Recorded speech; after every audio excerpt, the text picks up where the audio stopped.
because we have examples of people in the Old Testament who married women who were actually of different groups, and they're in the genealogy of Christ. We have Rahab the harlot, who was a Canaanite, one of Christ's ancestors. We have Ruth the Moabite, uh, one of Christ's ancestors. So nowhere, like when you read the book of Ruth, there's no hint at any point that Boaz was somehow crossing the line of the law by marrying a Moabite, Mhm.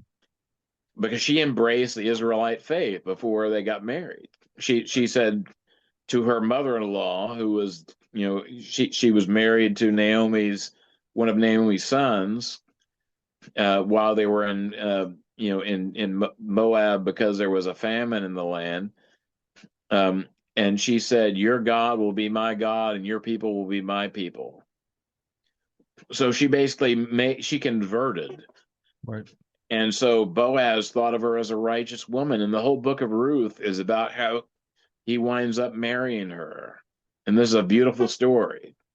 And there's not one single scintilla of a hint that anyone would have said, "Oh, what are you thinking, Boaz? You can't marry a Moabite. The law forbids it." No, there was no such suggestion. Right. Yeah, absolutely. And I think, I mean, honestly, like anyone who reads, the scriptures could come away with that. There's so many examples of that, like there are so many things that the scriptures are explicit about this is not approved. You do not Right. need to do this. This is sin, etc. We never get that with this Right. topic. Um, And it so seems like it would have been an issue that would have come up at some point, because St. Paul certainly does deal with marriage. And he talks absolutely. about who you can marry and who you can't marry. And he doesn't say you can't marry someone who's of a different ethnicity, or of a different color or anything like that. It's all about the faith. Right. That's the Yeah, only thing St. Paul's concerned about. That's the only criteria that he gives. right. Um, yeah. And so last thing, Father, is just if someone only were to remember maybe one idea from the episode, what would you want it to be?